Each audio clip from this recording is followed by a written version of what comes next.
की बात है। जैसे बड़मूला ट्रायंगल है ना, तो वहाँ बड़े बड़े जहाज, बड़े बड़े हवाई जहाज, वो सब जा करके टॉप हो जाते हैं, पता ही नहीं लगता कहाँ चले गए। बड़े बड़े वैज्ञानिकों ने वहाँ जाना ही छोड़ दिया, वो रास्ता ही बंद कर दिया। वहाँ से कोई जहाज नहीं गुजरेगा, ऊपर से भी नहीं गुजरेगा हवाई जहाज, और समुद्री जहाज भी वहाँ से नहीं गुजरते हैं। इतना तो डरते हैं वैज्ञानिक लोग।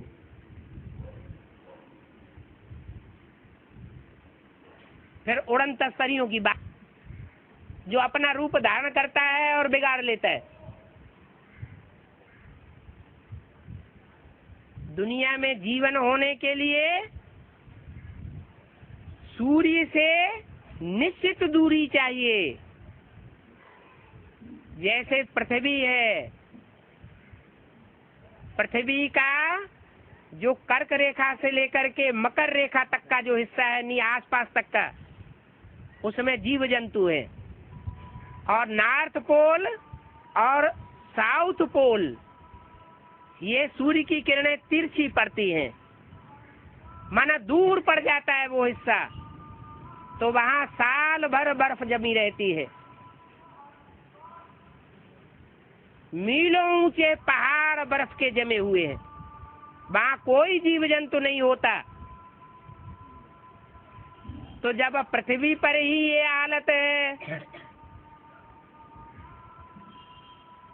कि एक उचित दूरी पर जीव जंतु है, मनुष्य है, और नॉर्थ पोल और साउथ पोल पर कोई जीव जंतु नहीं, तो दूसरे दूसरे ग्रह उपग्रह तो पता नहीं कितने दूर है सूर्य से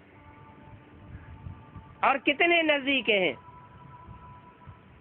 तो वहां जीव जंतु होने का कोई सवाल पैदा ही नहीं होता।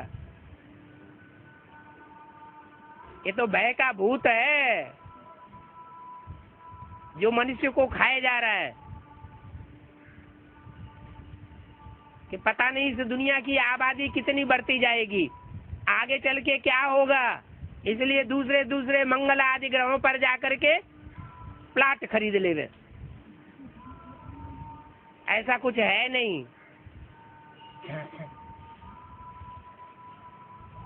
फालतू पैसा बर्बाद कर रहे हैं।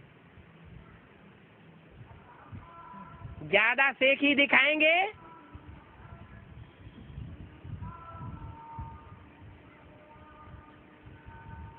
तो बुद्धि का दिवाला निकल जाएगा।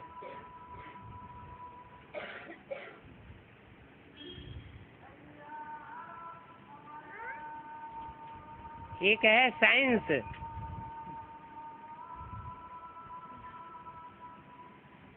जिसकी इजाद मनुष्यों के द्वारा होती है। मनुष्य की बुद्धि विकारी बुद्धि होती है। साइंस की इजाद देवताओं ने नहीं की है। भगवान आकर जिन देवताओं की रचना करता है, वो देवताएं साइलेंस की इजाद करते हैं, और साइलेंस के बल से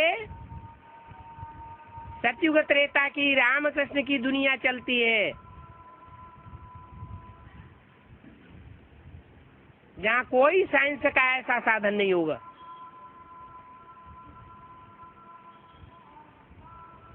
मन का कंट्रोल प्रकृति को कंट्रोल कर देगा। प्रकृति के 5 तत्व तो ऐसे कंट्रोल होंगे जो दुनिया की हर चीज मनुष्य को मुहैया होगी। वो मनुष्य सुधरे हुए होंगे। उन सुधरे हुए मनुष्यों को देवता कहा जाता है। जब मनुष्य बिगड़ता है तो दुनिया में द्वैतवाद आ जाता है। दूसरे दूसरे धर्म, दूसरी दूसरी मतें, दूसरी दूसरी भाषाएं शुरू हो जाती हैं। उसे कहते हैं द्वापर युग, द्वैतवादी युग।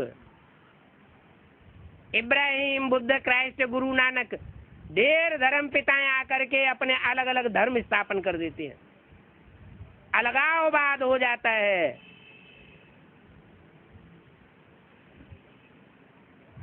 भगवान बाप आकर के अद्वैत राज्य स्थापन करते हैं। अद्वैत का मतलब ये है एक धर्म, एक राज्य, एक राजा, एक भाषा, सब कुछ एक ही एक। उसका नाम है अद्वैत। माने द्वैत का नाम निशान नहीं होगा। सारी दुनिया पर एक का ही कंट्रोल चलेगा।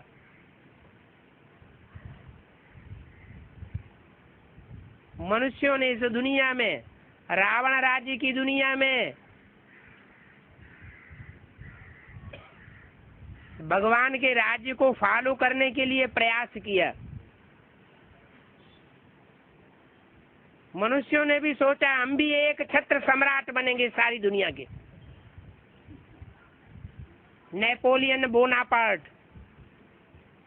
मुसोलिनी, कैसे कैसे आए महत्वाकांक्षी, और सब इस दुनिया में नाक रगड़ के चले गए। कितनी दुनिया में हत्याएं की होंगी एक छत्र राज्य बनाने के लिए, सफल नहीं हो पाए। क्यों नहीं सफल हो पाए? क्योंकि विकारी बुद्धि थे। विकारी बुद्धि हिंसक होती है। हिंसक युद्ध करके जो हिंसा का राज्य है वो सारी दुनिया पर राज्य नहीं कर सकता। सारी दुनिया के ऊपर राज्य करने के लिए एक भगवान का सिखाया हुआ राजयोग है, जिसे गीता में सहज राजयोग की संज्ञा दी गई है। उसी से सारे विश्व के ऊपर साइलेंस के बल से सारे विश्व के ऊपर राजाई प्राप्त कायम की जा सकती है। और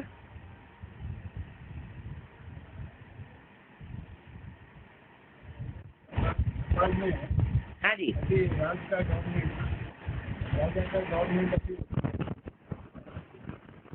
राज्य का गवर्नमेंट अभी हाँ उतरा है। हाँ उठेगा, क्योंकि अभी राजस्थान में जाता है आजकल व्यापार में, और नेपाल के बारे में बोल रहे हैं। नेपाल आए तब नेपाल के बारे में बोले। नेपाल, हाँ नेपाल राज्य, नेपाल के राजा को उतारने के लिए राजस्थान राज्य चलाने के लिए, हाँ परंतु वो राजा नहीं मानते। हम राजा चलाता हूँ परंतु राजस्थान नहीं करता हूँ। नेपाल का राजा ऐसा कहता है। मैं राजा ही चलाता हूँ। हाँ चलाएगा। मैं राजा हूँ, मैं राज्य चलाऊंगा, नेपाल का राजा कहता है। परंतु प्रजा लोग कहते हैं प्रजातंत्र चाहिए, प्रजातंत्र चाहिए। अच्छा, दोनों में लड़ाई हो रहे हैं। ब्राह्मणों की संगम की दुनिया में बेहद का नेपाल है। वो नई दुनिया का जो संगठन तैयार हो रहा है ब्राह्मणों की दुनिया में सन 76 से ही, उस नई दुनिया के संगठन की पालना अभी तक राजा के हाथ में है। लेकिन जो प्रजापरस्त धर्म है वो उस राज्य को चलना देना नहीं चाहते,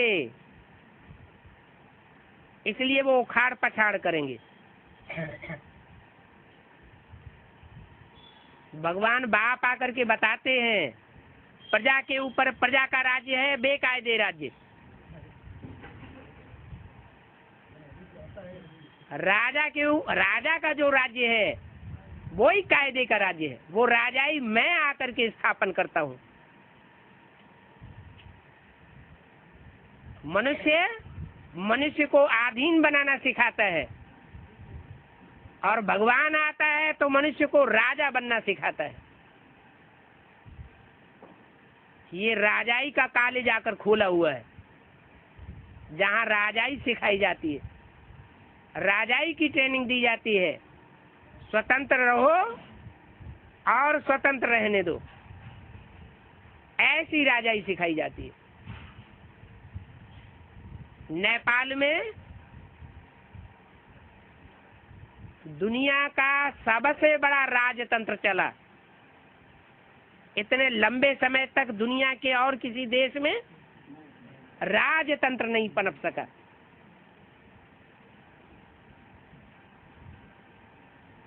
वो तो हद का नेपाल है। ये ब्राह्मणों की संगम की दुनिया में जो बेहद का नेपाल है, उसका फाउंडेशन पड़ चुका है। बाप दादा ने इशारा भी दे दिया। बाप दादा ने नई दुनिया की सौगात तुम बच्चों को दी है। तो नई दुनिया में आना जाना करते हो ना।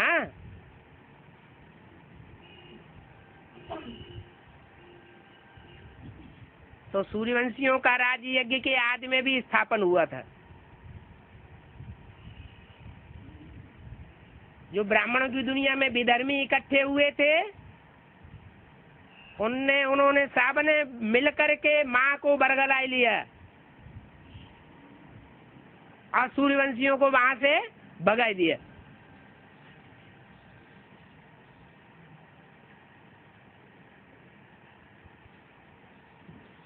अभी भी ऐसे होगा, है? अभी भी ऐसे ही होगा। लेकिन जो होगा वो इतना कल्याणकारी होगा कि उससे 2500 साल नहीं, 5000 साल के लिए नेपाल का राज्य फिर से स्थापन हो जाएगा। और सूर्यवंशी किसी से झुक करके रहने वाले नहीं है।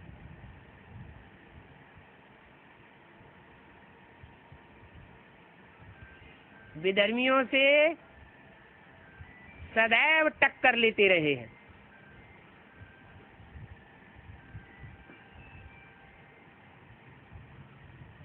अभी तो बाप आया हुआ है। बाप की ताकत जब बच्चे को मिलती है, वो भी सुप्रीम सोल बाप,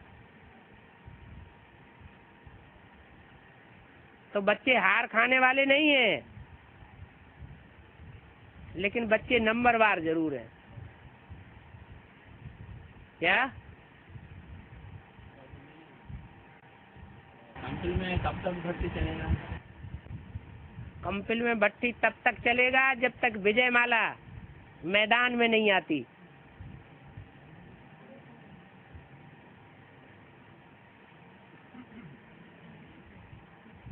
विजय माला मैदान में आएगी, जिसके लिए बोला हुआ एक रानी मक्खी निकलेगी, तो उसके पीछे पीछे सारा झाड़ जाएगा। जब सारा झाड़ ही उड़ करके इधर आ जाएगा, तो माउंट आबू खाली हो जाएगा कि नहीं होगा? चोर चकार भागेंगे कि नहीं भागेंगे? भाग जाएंगे। उसके लिए इशारा दे दिया व्यक्तवाणी में। मधुबन वालों को मधुबन छोड़ना पड़ेगा, ज्ञान सरोवर वालों को ज्ञान सरोवर छोड़ना पड़ेगा, और गीता पाठशाला वालों को गीता पाठशालाएं छोड़नी पड़ेंगी। मजबूर कर देंगे लोग छोड़ने के लिए। ऐसी हाहाकार अखबारों में, टीवी में, रेडियो में होने वाली है। और उस हाहाकार के बीच वो बाप प्रत्यक्ष होने वाला है, जिसकी सारी दुनिया में जय जयकार होने वाली है। और अब आजकल न्यूज़पेपर वगैरह में ओनली एटॉमिक एनर्जी का ही बात चल रही है, क्योंकि अब बम फटाके का टाइम आ गया ना।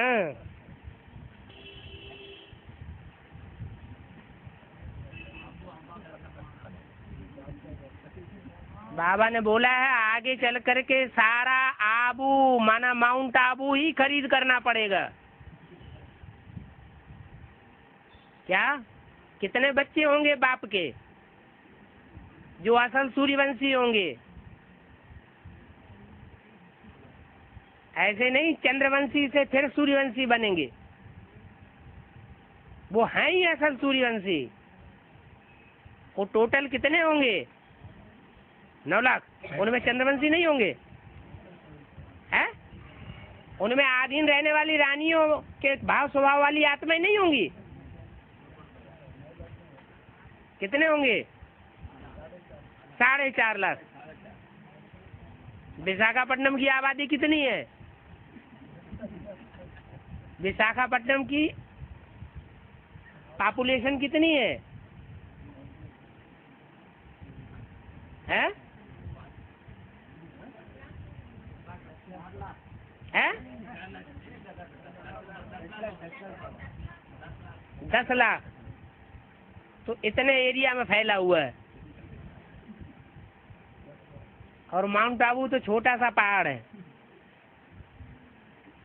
तो वहाँ 4.5 लाख के लिए कितना एरिया चाहिए?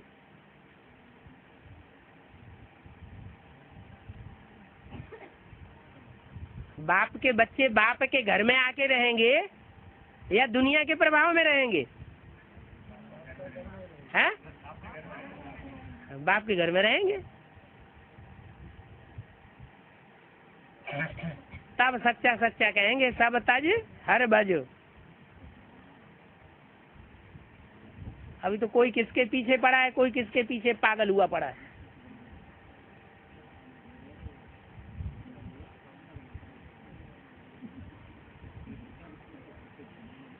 और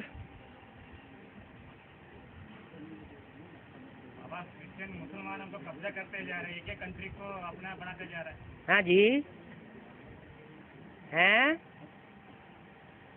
तो कृष्ण ने भी ऐसे ही किया होगा। कृष्ण और क्राइस्ट की राशि मिलाई जाती है।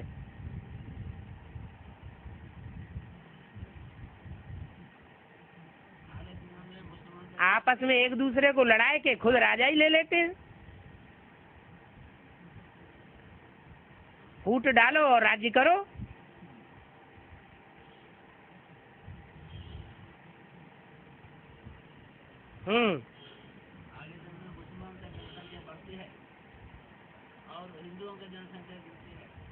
वो तो 2,500 साल से होता ही चला आया है, जब से दूसरे धर्म इस सृष्टि पर आना शुरू हुए। हिंदुओं की जनसंख्या कम होती गई क्योंकि हिंदू दूसरे धर्म में कन्वर्ट होते रहे। हिंदू ही दूसरे धर्म में कन्वर्ट हुए हैं। दूसरे धर्म के लोग इतने पक्के होते हैं वो कभी भी कन्वर्ट नहीं होते। इसलिए मुसलमान हिंदुओं को कहते हैं ये काफिर हैं, काफिर। कहाँ कहाँ फिरते रहते हैं।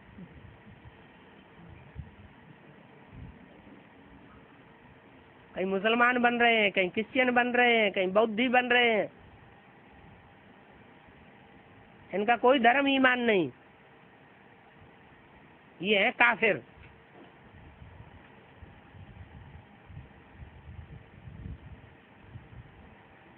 लेकिन तुम बच्चों के लिए बोला हुआ है, तुम बच्चे हो आदि सनातन देवी देवता धर्म के पक्के। आदि सनातन देवी देवता धर्म का पक्का कभी कन्वर्ट होकर के दूसरे धर्म में जा न सके।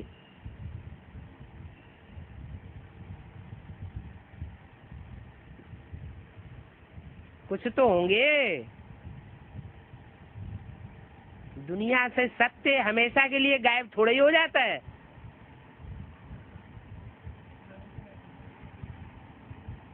कुछ परसेंटेज में तो सच्चाई रहती है ना। और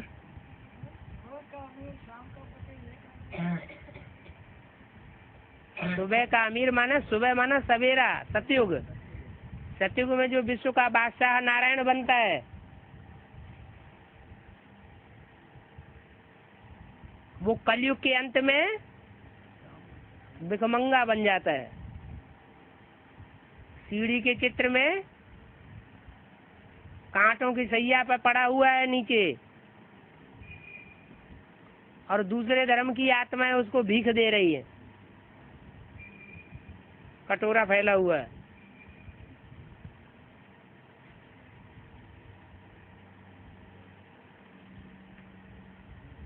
ब्रह्मा बाबा नहीं पड़े हुए हैं वहाँ, पड़ा हुआ किसको दिखाया गया है? भारत भिखमंगा को। ब्रह्मा बाबा तो फिर भी खड़े हुए हैं।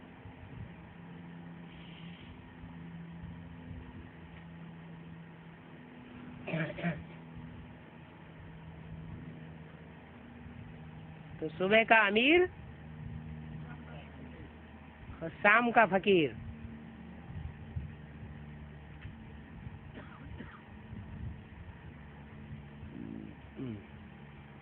ये भारत की कहानी है।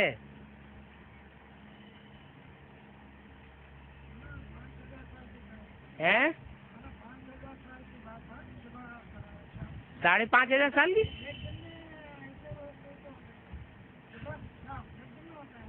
हाँ जी, हाँ जी।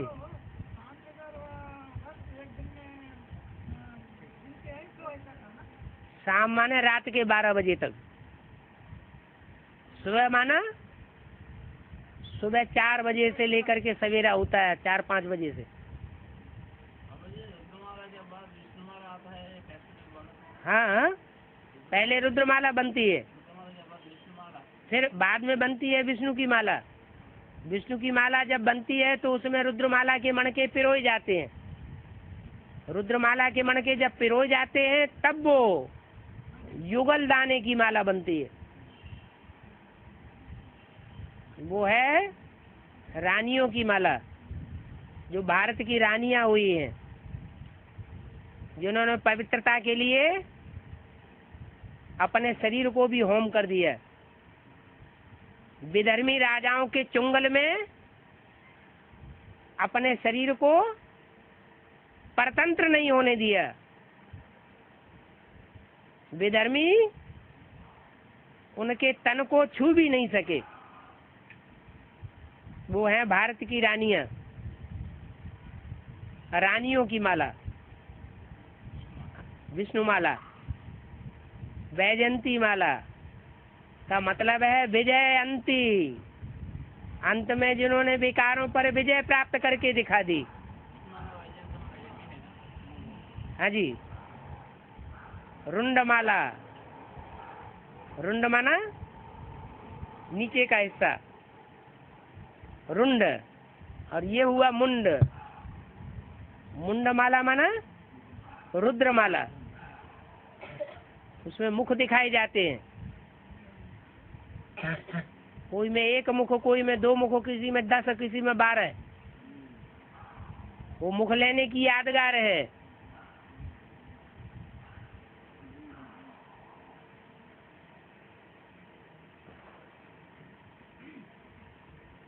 दस 12 आत्माएं भी प्रवेश करके यह काम करती हैं। जैसे बाबा बोलते हैं मुरली में, कोई बच्चे कहते हैं मेरे में मम्मा आई, मेरे में बाबा आया, ऐसे बोलते हैं ना। आज मम्मा बाबा आई, कल कुत्ता बिल्ला भी आ जाएगा, तब क्या करेंगे?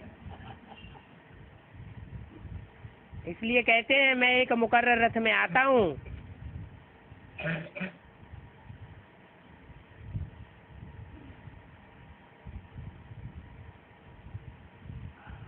और अमृत वेले किसी को सर्चलाइट देने से उनका याद बाद में आता रहेगा। उससे अच्छा एक बाप को याद करना है। तो ठीक है, देहधारियों की सेवा करेंगे तो जिनकी सेवा करते हैं, चलो वाचा सेवा करते हैं तो अपना अनुभव तो है ना प्रैक्टिकल में। जिसकी वाचा सेवा करते हैं उसने कोई क्रॉस क्वेश्चन कर दिए तो वो उसके क्रॉस क्वेश्चन याद आते रहते हैं कि नहीं? वो नोक झोंक बाद में याद आती है ना, तो देहधारी की याद आएगी ना। सेवा तो की, लेकिन सेवा के साथ साथ अगर याद पूरी नहीं है, याद करते करते अगर सेवा नहीं की है तो लेप छेप जरूर लग जाता है। इसलिए सबसे अच्छा तरीका है जो सारी सृष्टि का बीज है, सारे वृक्ष का बीज है, उस बीज को स्नेह का पानी देना। अरे बीज को स्नेह का पानी मिलेगा तो सारी जड़ों को, सारे तने को, सारी टहनियों को, सारी शाखाओं को, पत्तों पत्तों को, फल और फूलों को अपने आप स्नेह का जल मिल जाएगा।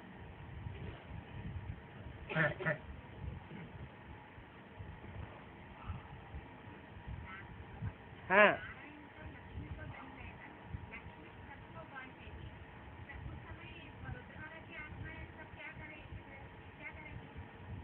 रुद्रमाला की महात्माओं ने अभी क्या कर रही हैं? हैं?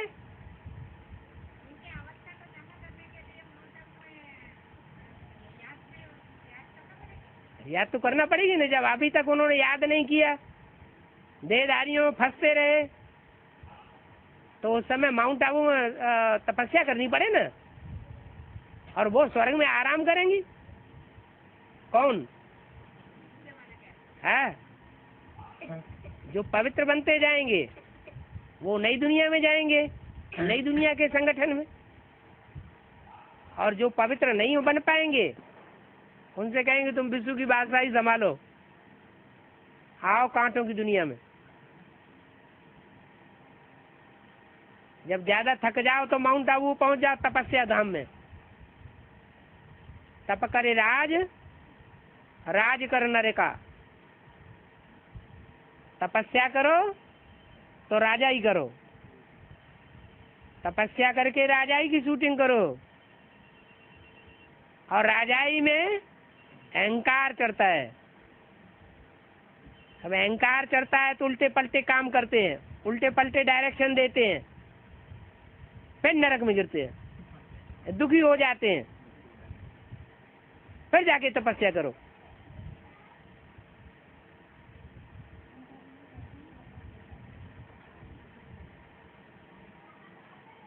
और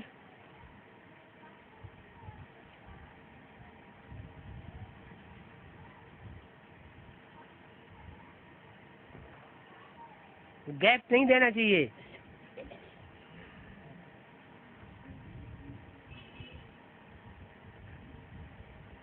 बाबा ये मनन चिंतन मंथन की साकारी से, उसके बाद मनन चिंतन मंथन, उसके बाद निसंकल्पित से। हाँ जी, जो निसंकल्पित से ज्यादा देर तक नहीं रहता है। ठीक है। जितनी देर तक प्रैक्टिस करेंगे निसंकल्पी याद की, उससे कहीं ज्यादा मनन चिंतन मंथन स्वतः ही चलेगा। जितना जितना निराकारी बनते जाएंगे, मनन चिंतन मंथन उतना जास्ती होता जाएगा। जितना सार में टिकेंगे, विस्तार अपने आप हो जाएगा। विस्तार में जाने की दरकार नहीं है। क्या प्रैक्टिस करने की दरकार है? सार में, बिंदु में, स्टार की याद में टिकने की प्रैक्टिस करने की दरकार है। फिर दूसरा तरीका, जितना दूसरों की सेवा में रहेंगे, क्या जितना दूसरी आत्माओं की ईश्वरीय सेवा में रहेंगे, चाहे ज्ञान सुनाने की सेवा हो और चाहे मनसा योग बल की सेवा हो और चाहे कर्मणा सेवा हो, मनन चिंतन मंथन अपने आप चलेगा। क्योंकि सेवाधारी बच्चों को बाप याद करते हैं। तो जिन बच्चों को बाप याद करेगा उन बच्चों की ऊंची अवस्था अपने आप बनेगी। सारी दुनिया बाप को याद करती है और बाप बच्चों को याद करता है, सेवादारी बच्चों को याद करता है, सर्वसेवल बच्चों को। तो ऐसे सर्वसेवल बच्चों की अवस्था ऊंची नहीं उठेगी, स्वतः ही मनन चिंतन मंथन चलने लग पड़ता है।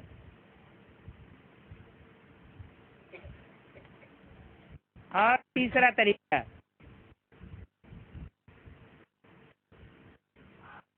तन और तन से कमाया हुआ धन जहाँ भी लगावेंगे, अगर ईश्वरीय कार्य में लगावेंगे तो नियम बताए दिया, जहाँ हमारा तन होगा वहाँ हमारा मन होगा, मन वहीं लगेगा। ईश्वरीय सेवा में तन लगावेंगे तो मन भी ईश्वरीय सेवा में लगेगा। ईश्वरीय सेवा में धन लगावेंगे तो मन भी ईश्वरीय सेवा में लगेगा। तन और धन नहीं लगावेंगे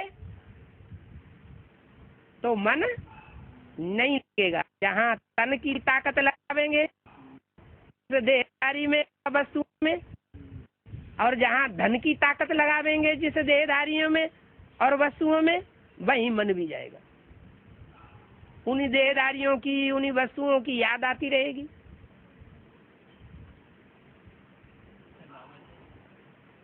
ज्यादा लोग शेयर मार्केट में उसका पैसा जमा करते हैं अभी, इसका क्या क्या है जी, ये तो जुआ है। अभी लोग ज्यादा से ज्यादा लोग पैसा निकल के शेयर मार्केट में जमा करता है, इसका यादगार। बड़े से बड़ा शेयर मार्केट तो बाबा ने खोला हुआ है।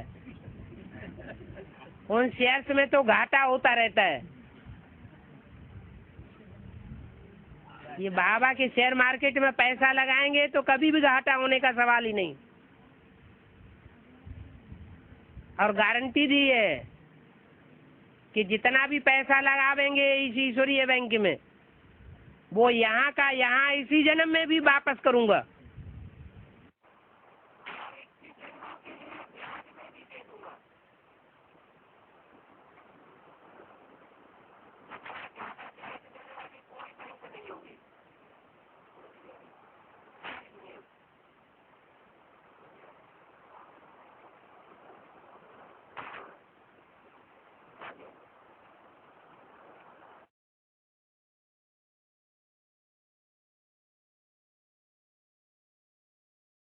राजाओं के कुछ भी अधिकार नहीं, फिर लेकिन राजाओं के हाथ में अधिकार है। हाँ, दुनिया में और कोई देश नहीं है जहाँ राजा का राज्य हो। फिर भी नेपाल में अंत तक राजा ही चली है। हाँ, भूटान में भी राजा, वो भूटान और नेपाल वो सब हैं एक ही समझो, क्योंकि भूटान भी पहले भारत का हिस्सा था, नेपाल भी पहले भारत का हिस्सा था। लेकिन नेपाल जो है वो नई दुनिया की पालना करने वालों ये संगठन की यादगार है। भगवान जब आया तो भगवान के आने पर जिन मनुष्य आत्माओं ने संगठित होकर के ऐसा ढांचा तैयार कर लिया, जो मुरली में बाबा कहते हैं ये पांडवों का किला ऐसा बन जाएगा जिसमें कोई भिखारी प्रवेश नहीं कर सकेगा। तो ऐसा जो संगठन का किला तैयार किया है वो नेपालियों ने किया है। नेपाली माना सूर्यवंशी, नई दुनिया की पालना करने वाले। जो नई दुनिया बनेगी दुनिया में, उसमें सूर्यवंशी पालना करने वाले होंगे या बाद वाले पालना करेंगे? चंद्रवंशी पालना करेंगे, इस्लाम वंशी पालना करेंगे, बौद्ध वंशी पालना करेंगे? कौन पालना करेंगे? हैं? जो सूर्यवंशी होंगे वही पालना करेंगे, दूसरे वंश वाले तो पालना नहीं करेंगे। तो पहला जो ऊंच से ऊंच वंश है सूर्यवंश, वो ही पालना करते हैं नई दुनिया की। अभी तो राजाई का शक्ति नहीं है, तो नई दुनिया की जो पालना करते हैं वो जो सूर्यवंशी हैं, आखिर क्या वो 5 साल तक उन्हीं के पास ही राजा ही रहती है क्या? नहीं, छीन लिया जो 10-12 साल है, अभी तो राजा का राजाई से नहीं है। नहीं, फिर भी सत्ता तो है उसके हाथ में ना, कंट्रोल तो है ना उसके हाथ में। एक 20 दिन से हड़ताल चल रहा है। हाँ, तो जो सत्ता है एक राजा की, वो अभी भी आखिरी जन्म तक चलती तो चली आ रही है, उसमें दम तो है। और किसी देश में तो ये दम ही नहीं रही, प्रजा के ऊपर प्रजा का राज्य हो गया, सारी दुनिया में प्रजा का राज्य हो गया, रावण राज्य हो गया जैसे। लेकिन यहाँ अभी भी ये सत्ता है लागू है। सूर्य वंशी जो भारत बोला है कि लेकिन इतने में रहना है, इससे आगे राजा का नहीं करना है, बोल चुका है। लेकिन ये सत्ता स्थापन किसकी की हुई है? सूर्य, ज्ञान सूर्य खुद आकर के ये सत्ता स्थापन करता है, तो उसमें दम है अभी तक भी। और दूसरे देशों में जो प्रजातंत्र है उसमें कोई दम नहीं रहती।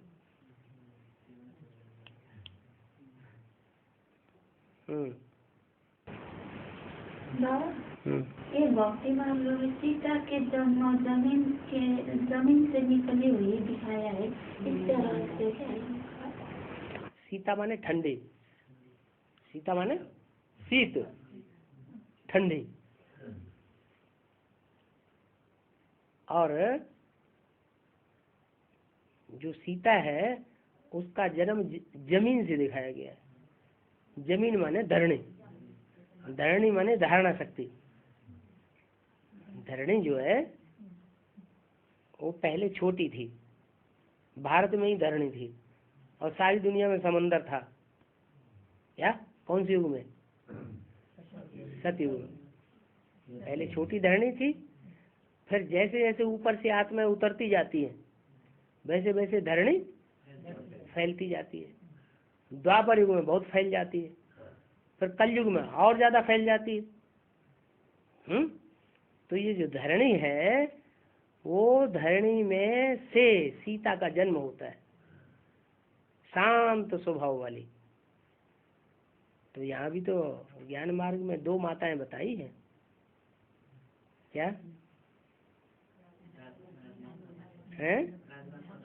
हाँ, राजमाता बताई है और राजलक्ष्मी बताई है। बाबा कहते तुम सब सीताएं हो, ये नहीं कहा तुम सब राधाएं हो, क्या कहा? तुम सब सीताएं हो। तो एक सीता है जो जन्म लेती है धरणी से, और धरणी भी कन्या माता ही तो है कोई, तो वो भी सीता है, वो भी सीता है। तो उससे उसका जन्म होता है। राम सीता नाम है ना, राम राज्य स्थापन होगा तो उसमें सीता सहयोगी बनेगी, तब राम राज्य स्थापन होगा, कि बिना सीता के सहयोग के राम राज्य स्थापन हो जाएगा? नहीं। तो उसमें जो बड़ी मम्मी है वो है धरणी का रूप। क्या? धरणी है, और उससे ज्ञान लेगी छोटी मम्मी। ज्ञान को धारण ही नहीं करेगी, वो बांटेगी संसार में।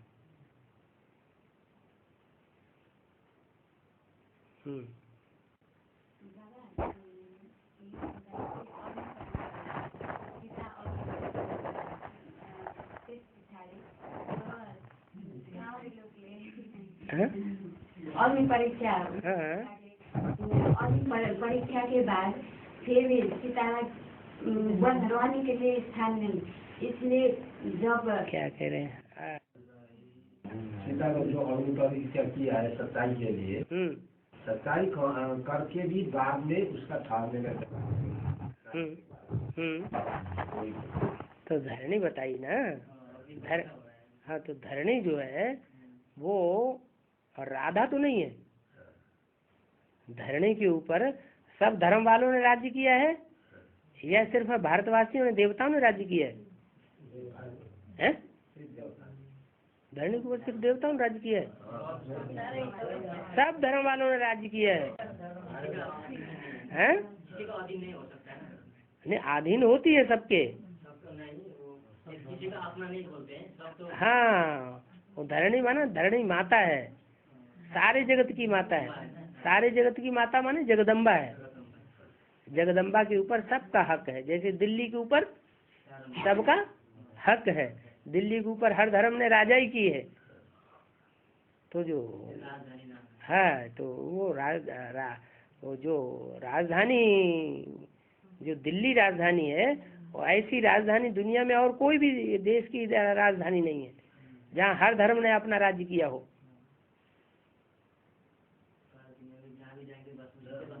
भाई को पूछा तो अग्नि परीक्षा के बाद हाँ, आपको स्थान क्यों नहीं मिला? इसीलिए नहीं मिला कि एक होती है भारत की धरणी और एक होती है विश्व की धरणी। तो जो जगदम्बा है वो जगदम्बा का लक्ष्य मनुष्य जीवन का लक्ष्य है या नारी से लक्ष्मी बनने का मनुष्य जीवन का लक्ष्य है? लक्ष्मी बनने का मनुष्य जीवन का लक्ष्य है।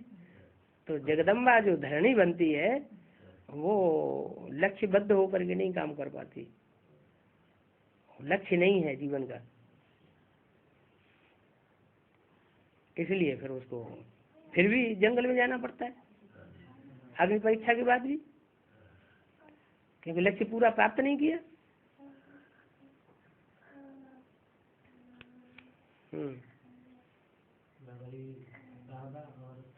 एक मुरली में आया था किसी का कोई का 20 वर्ष के 25 वर्ष का साल उम्र हुआ लोग के जिक्र आया है सन 67 की वाणी, उस सन 67 की वाणी में जो जिक्र आया है, कोई बच्चे 20 कोई 25 वर्ष के हो गए होंगे। तब इसमें जगदम्बा जगत पिता और जगत माता का 20-25 उम्र का जगदम्बा की बात नहीं है, वो लक्ष्मी नारायण की बात है।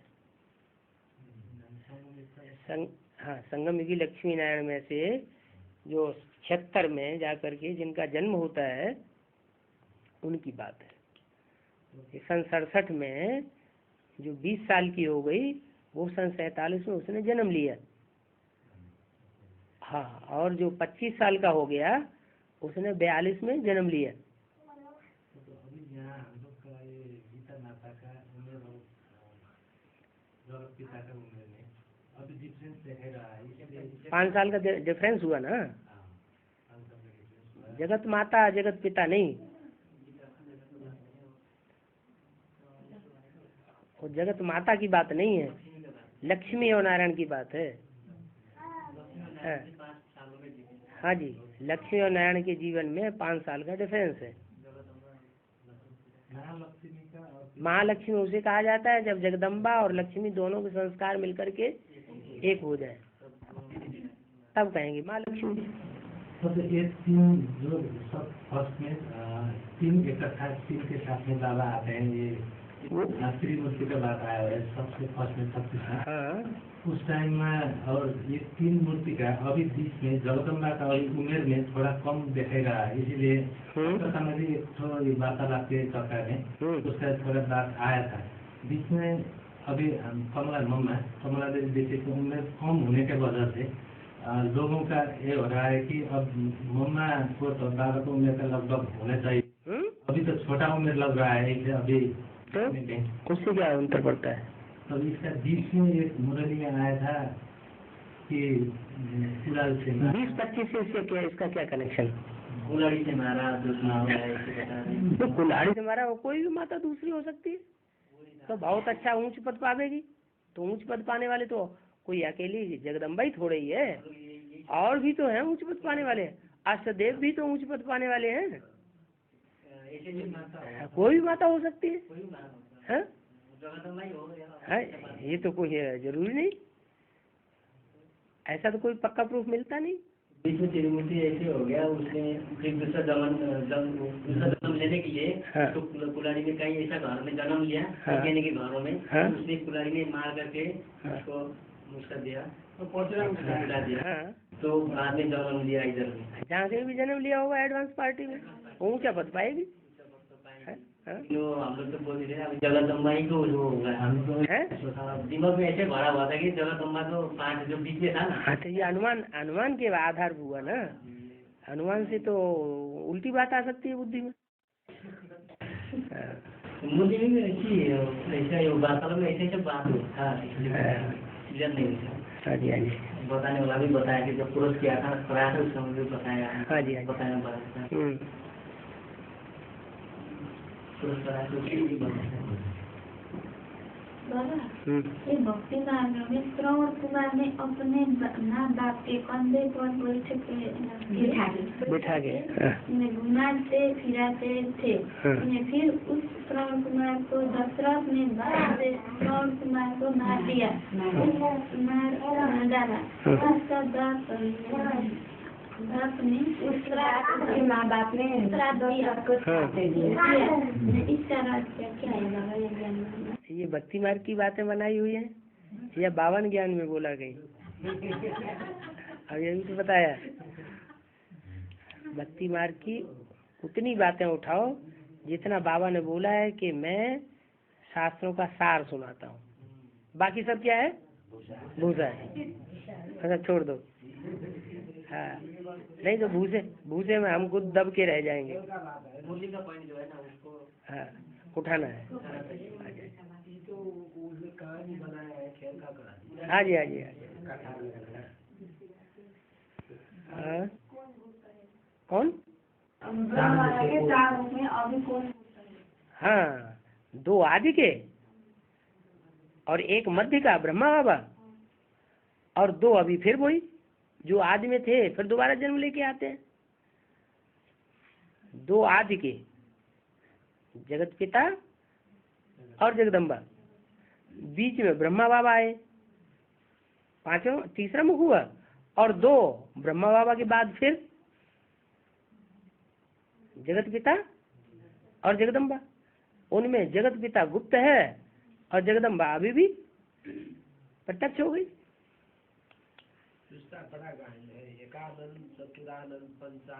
हाँ, पंचानन, वो एक मुख काट दिया ना। एकानन पहले थे, एकानन, हाँ, चुरानन और पंचानन जी हाँ, आरती में चलाते हैं। हाँ, ठीक है। बाबा, एक बात के आदि तो 19 तक जानती है, लेकिन बेसिक का आदि कौन है? बेसिक का आदि कौन हुआ? बेसिक का आदि करने वाला कौन हुआ? बेसिक का आदि करने वाला तो ब्रह्मा ही हुआ। हाँ,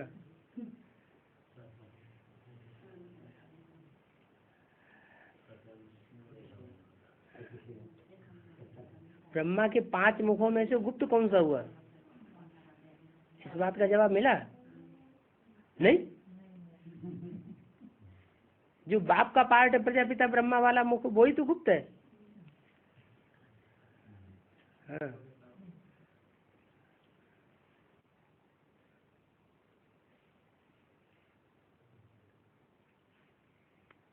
और बाबा, ओम राधे एक ही देवी 9 देवियों में 24 का प्रत्यक्ष हाँ, हाँ, हाँ, ठीक है। ओम राधे एक ही देवी 9 देवियों में प्रवेश 9 कन्याओं में प्रवेश करके 9 देवियों के रूप में प्रत्यक्ष होती है। प्रत्यक्ष कराती, तो ओम राधे का ही पूजा होनी चाहिए। ओम राधे की पूजा कैसे होगी? वो तो शरीर छोड़ गई। पूजा शरीर की होगी या आत्मा की होगी? वो तो शरीर चाहिए ना। 9 देवियों की शरीर में प्रवेश करके प्रत्यक्ष कराती है। हाँ, तो 9 देवियों की पूजा होनी चाहिए। 9 महीने 9 देवियों की पूजा होती है।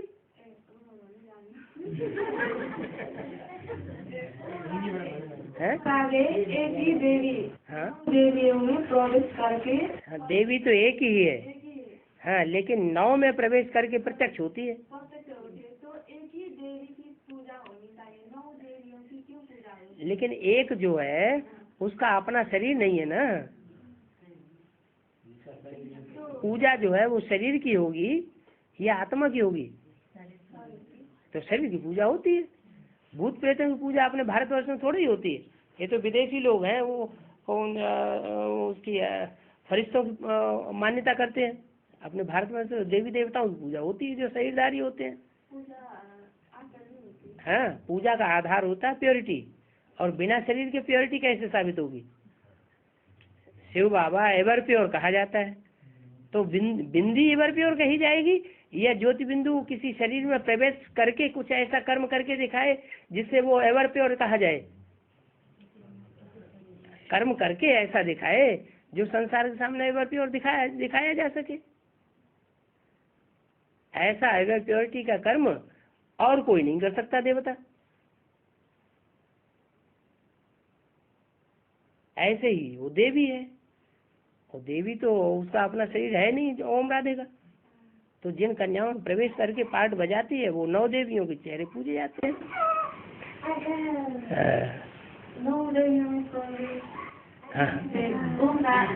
ओम राधे की आत्मा प्रवेश करती है।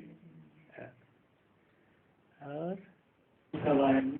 लवकुश, हाँ और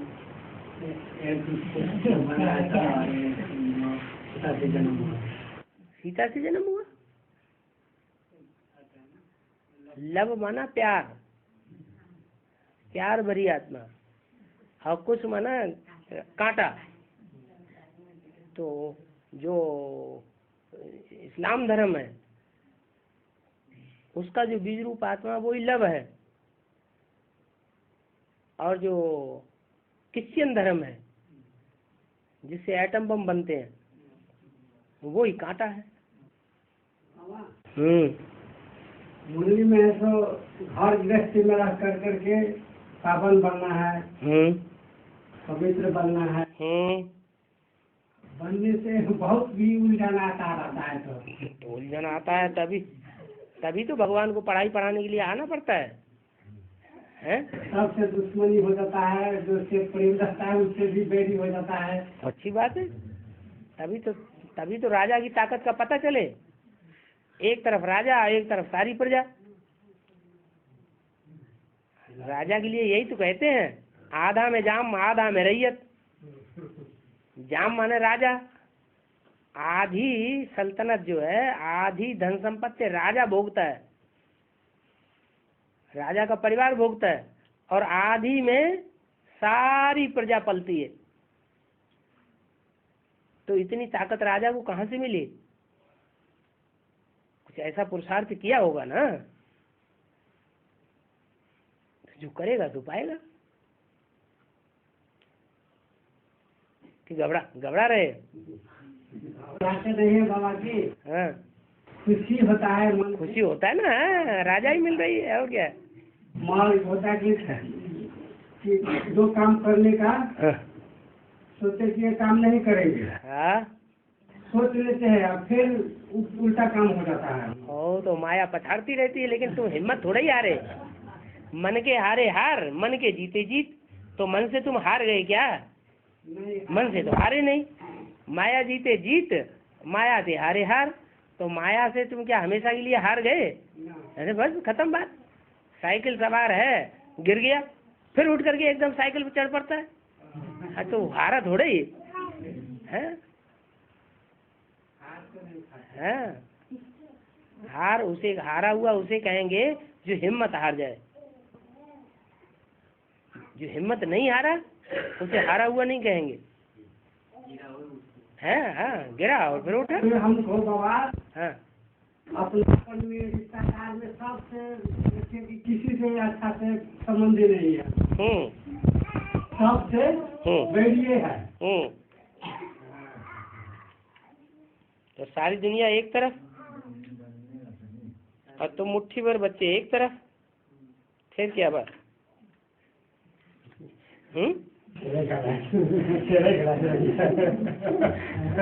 राजा का मतलब क्या है? राजा का मतलब ये पावरफुल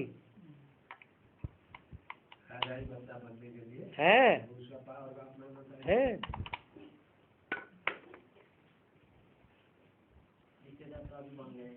हाँ,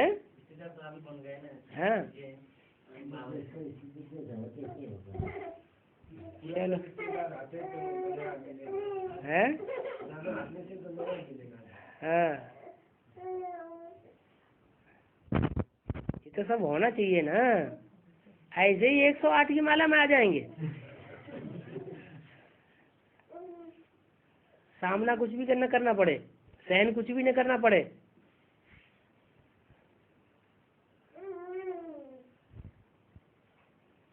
हाँ, ये है कि ये सहज ते सहज भी है और कठिन ते कठिन भी है। ये राजयोग का पुरुषार्थ सहज भी है और कठिन भी है। सहज उनके लिए है जो पूरा पूरा श्रीमत पे चलते हैं। तो बाबा वही धर्म भी आता है ना, तो भीतर से खुशी आता है। हाँ तो फिर खुशी तो नहीं होता है, क्यों हुआ? ब्राह्मण जीवन का वरदान ही तो खुशी है। जो यहाँ जितना खुश रहेगा उतना वहाँ जन्म जन्मांतर खुश रहेगा। यहाँ जितना ब्राह्मण जीवन में दुख अनुभव करेगा, लटकता हुआ चेहरा अनुभव करेगा, उतना वहाँ दुखी हो जाएगा। अरे भगवान बाप आया हुआ, कितनी खुशी में रहना चाहिए।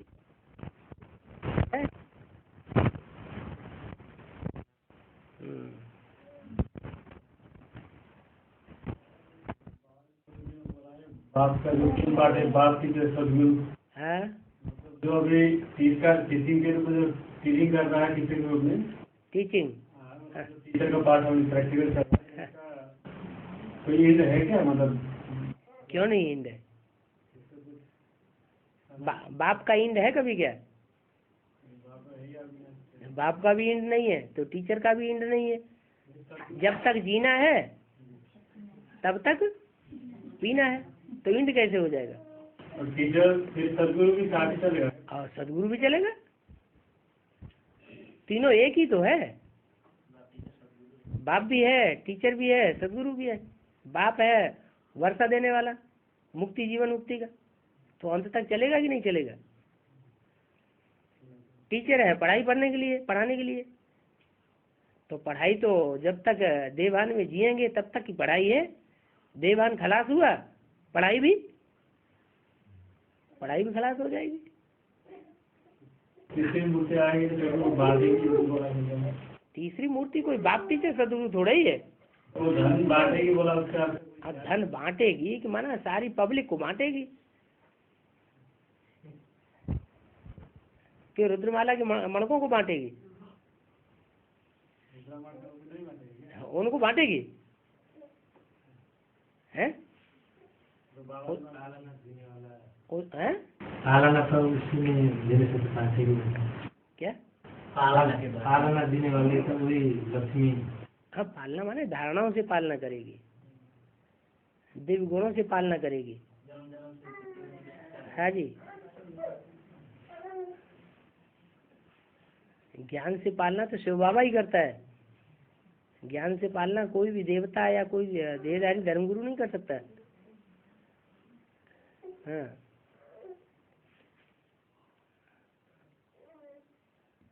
और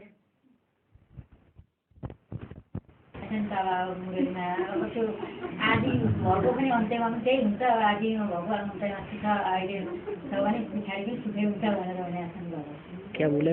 आदि तो अंत का बात बता रहे हैं। ड्रामा प्लान अनुसार आदि तो हाँ, आदि जो हुआ अंत में ऐसा ही होगा। हाँ वैसे तो आदि वैसे होगा, फिर आदि वैसे होगा, बता रहे। हाँ, ठीक है। तो क्या पूछना क्या चाहते हैं? पूछना चाहता है आदि में आदि में जो हुआ वैसे होगा क्या?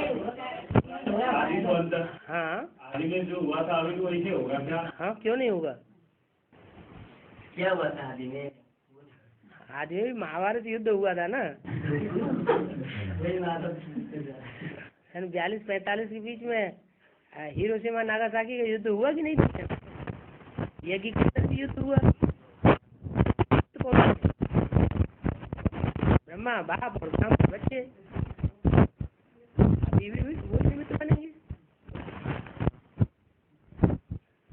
यज्ञ संपन्न हो जाएगा।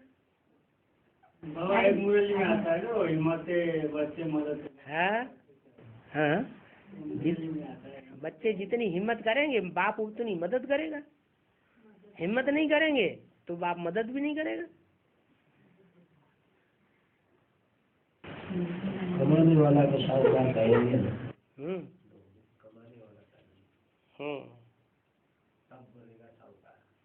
ठीक, चलो।